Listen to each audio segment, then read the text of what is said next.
Hi, I'm Francis Hellier, and welcome to my podcast, Metaverse. This is a podcast for the future-minded, a series for anyone on the hunt for the next big thing and all its possibilities and implications.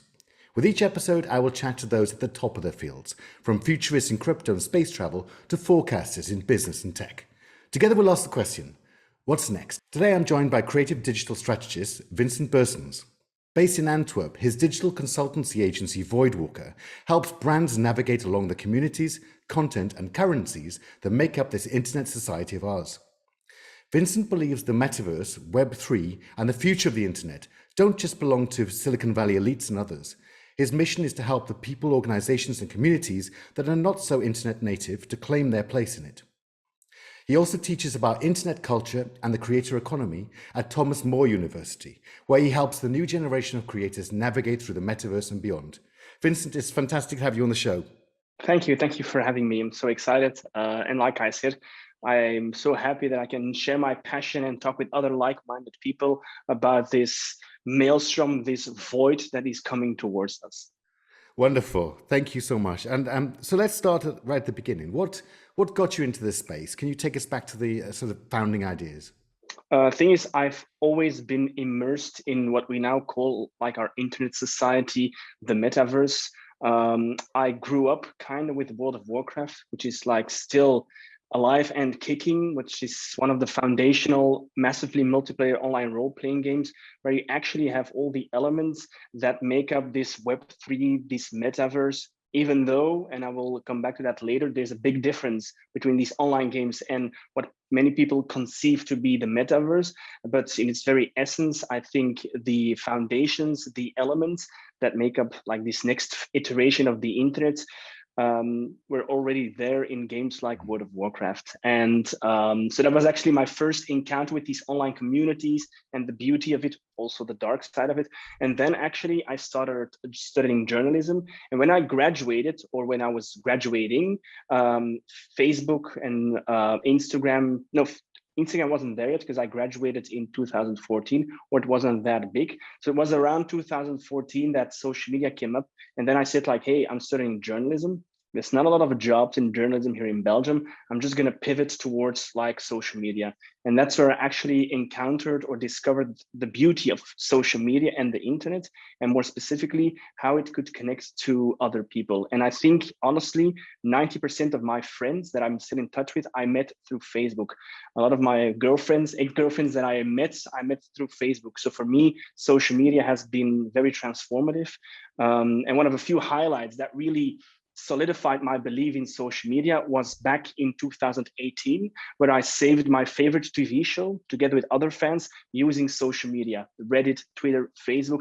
And that actually showcased for me, okay, this is the power of online communities, which are now becoming even more important in the context of Metaverse and Web3. Now tell us about founding Voidwalker and your mission there. Yeah, so I studied journalism, then I pivoted towards like a social media strategist when it didn't exist yet. And then I was a community manager. So I've navigated along the different paths that make up this internet society. Okay, do I want to do advertising? Do I want to do creative strategy? But I've always struggled with finding like a specific title for myself. I've set up now for creative digital strategist, but it has been a struggle for me because I like advertising, but it's not my passion. I do love communities, but I also like storytelling. So for me, it was very difficult finding like the term that actually encapsulates everything. And now in the past years, with the way the internet is changing, it's become even more difficult. I remember when I was a social media strategist 6 years ago, I mean, a social media strategist did everything. Nowadays, you have a media buying specialist, you have a creative social media strategist. So we're now in a situation where there's not one title that for me encapsulates everything. And Voidwalker for me is actually switching the roles. Instead of saying I'm this and this and this, I'm saying no, I'm a navigator. This Web3, the metaverse is like a big unknown, a void. And I'm an expert, but I'm not an expert in all these things, but I know where the experts are.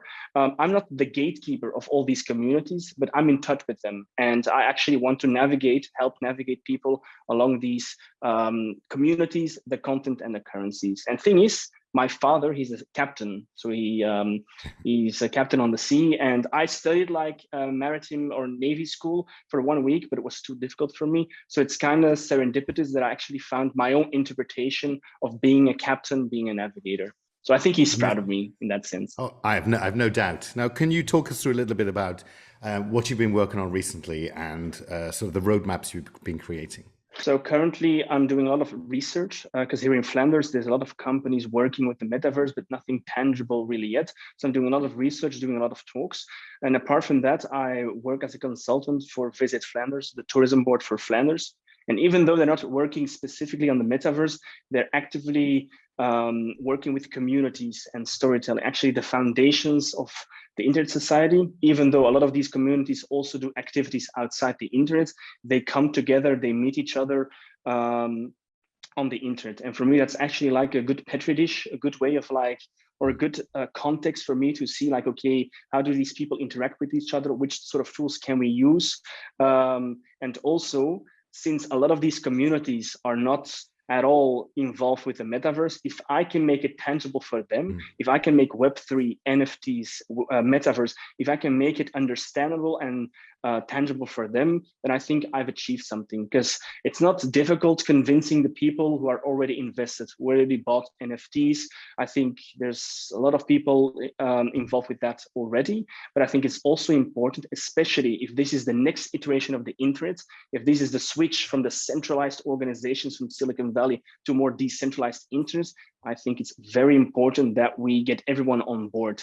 And I dug down the rabbit hole. I'm just like you are. I'm in the metaverse. I'm with Web3, and half of what is being written on the internet, I don't understand myself because it's still so complex. And I think that's natural when something new happens. But at the same time, I think it's very important that we make these things tangible. So right now, I'm absorbing and trying to make sense of these things so it's understandable for like the most common denominator, because I think that's important, because they will be the driving forces for the metaverse, Web3, etc. And then also I teach about these things as well. Now, quite a lot of our episodes we've released here at Metaverse we've discovered lots of things about creativity and what the Metaverse offers from a creative standpoint. And I think lots of the conversations end up being almost artistic in their nature as opposed to technological. But I think the other thing that stands out from what you're describing is another big word is community. You've been immersed in online communities for over a decade. What changes have you seen, and what are you sort of most excited about going forward? So I think a lot of things that are like touted as being new, or like Facebook groups, it's not new, or Discord, are actually structures that already existed. You had RRC channels, you had subfora, subreddits. So a lot of these things that are currently being presented as new are not that new. But what I've seen is that a lot of communities have started to converge around or in Discord. Discord is like a Microsoft Teams, a Slack channel, and which was actually created by people who wanted to have an easier way to interact with other players playing Final Fantasy, a very popular online role-playing game. And then it was like used, I think, up until 5 years ago, mainly by gamers. It was linked with Twitch, etc. But now in the past years, you've seen a lot of non-gamer communities embracing Discord. And also it's very big and very important for the crypto scene, the Web3 scene. So I think I've seen a switch from people being on like just Facebook or Twitter, and they're now going more towards these decentralized communities. And the reason why I think it's important that a lot of companies, brands need to know that is because 80% of all conversations about brands don't happen in the wide open. They happen in these communities, WhatsApp group, Telegram groups, Reddit, and it's impossible to be immersed, to be in all those groups. And I think that's just a reality that we need to accept. If we want to embrace a decentralized internet, then we have to accept that our KPIs will change, that we will not be able to be involved in every single conversation. Yeah. I think quite a lot of these communities have the opportunity to cross over as well. So people's imagination of the metaverse, I think sometimes is around different communities talking to each other, different landscapes and different worlds all sort of merging, and Yeah, it being a melting pot almost yeah. of those worlds. What And does the metaverse? Sorry, carry on. yeah, there was one other thing that I've seen, like a big change. And when we talk about the metaverse or like communities, you also have to talk about the creator economy. And the creator economy started with the influencer who just posts stuff on Instagram, but now it has evolved to YouTubers who make long form content about a very niche subject. And that has existed for a few years.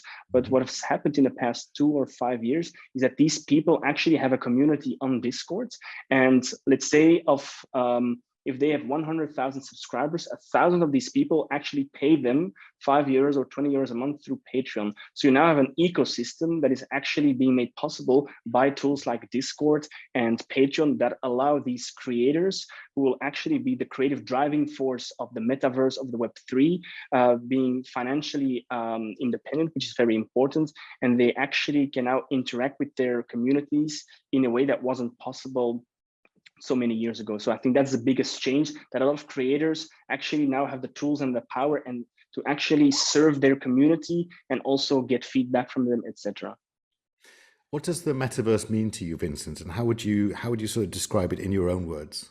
So I think the metaverse is actually, like many people have stated, is the place where the physical and the digital will come together. But for me, the metaverse is also something philosophical, just like the Web3. Of course, there's like augmented technology plays a big role, decentralized blockchain, extended reality. These things are going to be the building blocks. But I think it's also something philosophical that we as a community, as a society, which I think is very cool, collectively decided like, hey, Facebook, it's too centralized. Twitter, we don't like that anymore. We need something else. And then all these things start to come together. Of course, there's a lot of money involved, but I've seen some things, let me put it differently. I haven't seen this kind of excitement since Facebook launched so many years ago. So I think we're really at the dawn of a new age. What it is going to be, what the metaverse eventually will turn out to be, I think it's very difficult right now to determine that, because I love virtual reality and I love having a Zoom meet. I love Zoom meetings, but I like having these meetings in a more immersive environment. But do I like spending 8 hours a day with VR glasses? I don't think so. So I think the people who are developing the metaverse or the metaverses right now are still looking for the right community. Because many people think like, hey, a metaverse should be like an online role-playing game. And to that I say, no. There should obviously be lessons learned from how to develop a metaverse. And I've seen a lot of metaverse developers making the same mistakes that online role-playing game developers already made 10 years ago. So it's like, maybe you should talk to each other to avoid these mistakes. At the same time, I don't think a metaverse should be a copy of an online role-playing game, because if you want a metaverse to be also a work environment, then it can be like an online role-playing game, because games should be about, okay, there's some competition involved, you want to earn achievements, but it's also about relaxing. And then that's also the main reason why a lot of gamers are pushing back against NFTs and Web3, because they see like an encroaching system of like, hey, let's earn more money. Maybe that's another discussion, but the thing is, that's why I call it the void. It's all coming together, Web3, metaverse, NFTs. So for me, the metaverse, the physical and digital coming together, it's also philosophical. Like we as a society decided we need something else. You talk about those mistakes. What are the actual parallels there between the mistakes that were made 10 years ago? Very tangibly, there was this video going viral of an agency that recreated H&M. There was a video from a few years ago of someone who made a Walmart completely virtually, and they actually copied the physical experience into the virtual experience. You have to tell me if I want to talk to the person who actually enjoys shopping in Walmart or in H&M. It's not a fun experience. You go in there, you want to shop and you want to get out of there. Waiting in the queue, having to find the objects, I don't think that's the right approach. If you want to make a really cool H&M experience, you don't have to copy paste from the physical world, because in the physical world, you're bound by physical laws. You're not in the digital world. So I think the biggest mistakes is that they're trying to copy paste the physical world into the digital world, while We've seen so many cool games, so many cool experiences that show what is possible if you let go of these constraints. What do you think the main possibilities are with the metaverse?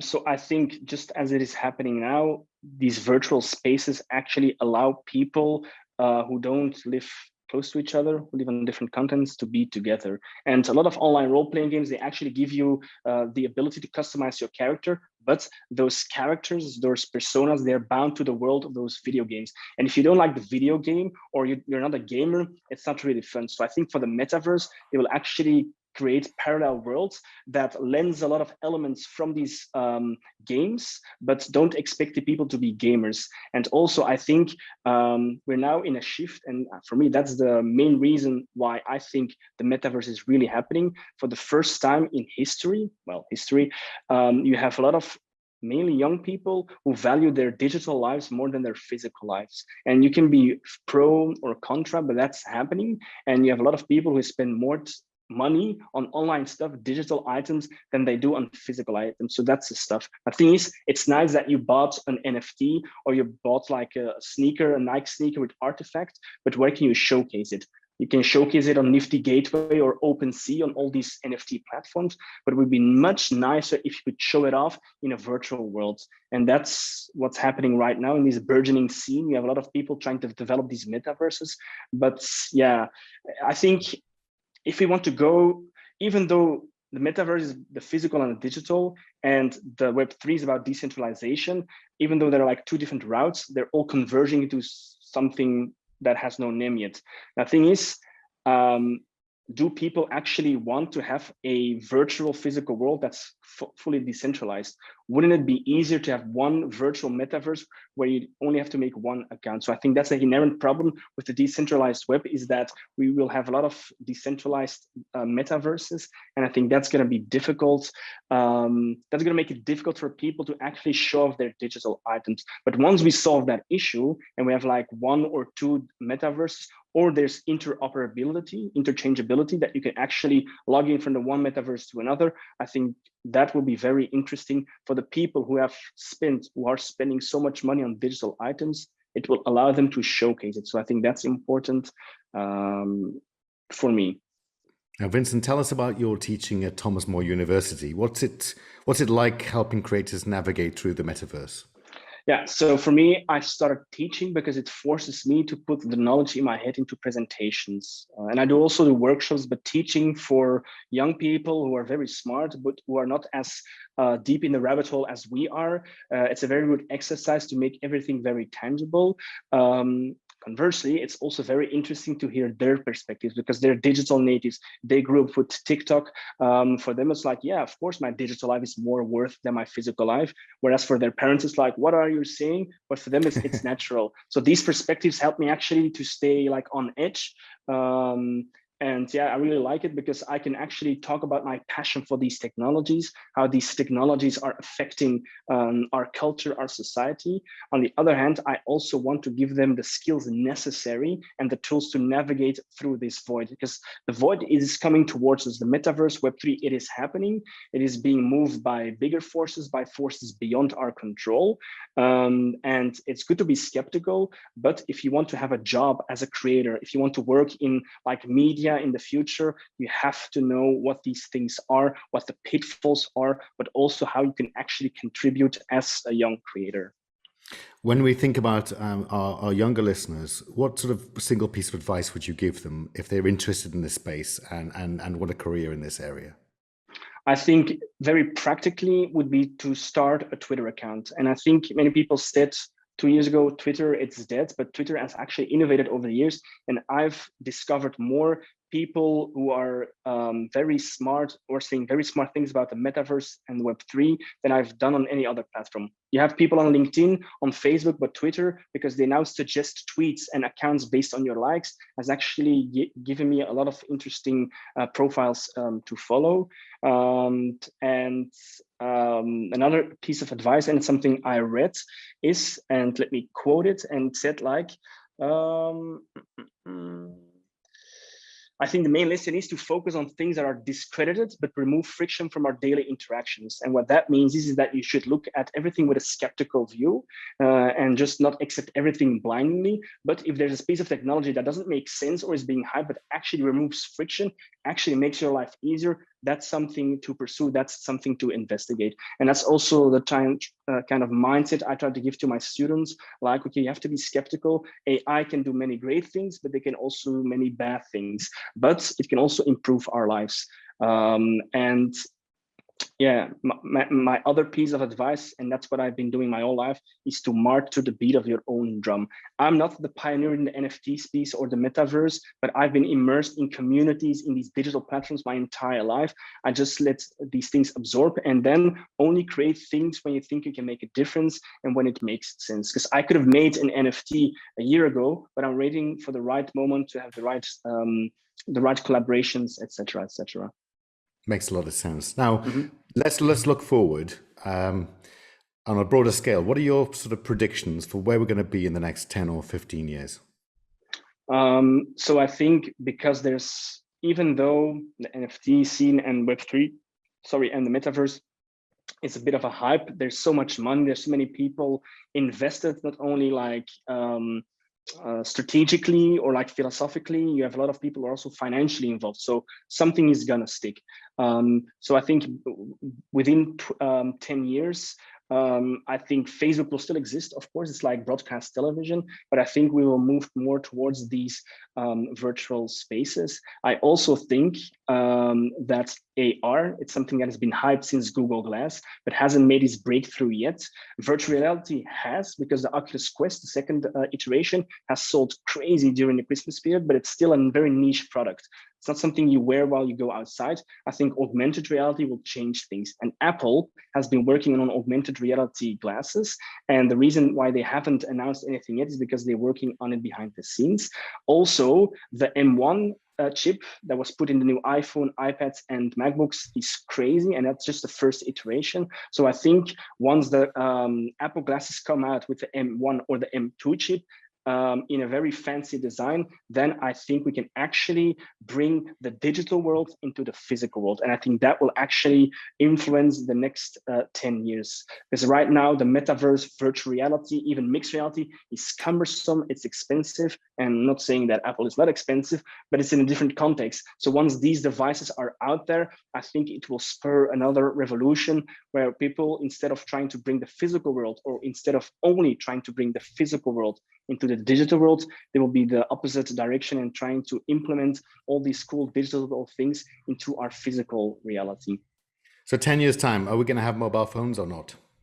I think mobile phones, maybe they will be replaced. We'll always have a device that we need to carry with us. Maybe it can be in a smartwatch. Maybe smartwatches will be so powerful that you don't need a cell phone, but just as books are still here because it's a very convenient format, I think smartphones will still exist. Maybe all the processing power will be beamed through 6 or 7G, fine. But at the end of the day, the device, the format, the handheld format is very handy. And a good advice would be for the watchers or the listeners is to watch The Expanse, which is actually a series set in the future that actually realistically show how our future would look like, not only politically, but also in terms of technology. And that's also the series that I helped save 4 years ago using Reddit. And the reason why I saved it, because there's many great shows, is because it gave us such an interesting and realistic view of what the future could look like in terms of technology.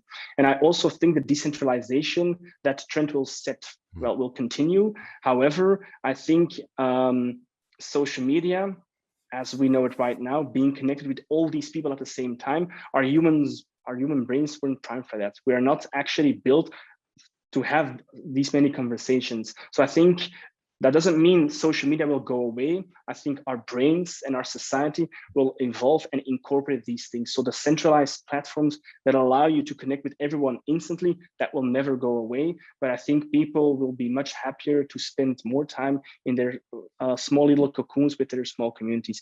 And you're seeing that already with inside the NFT space.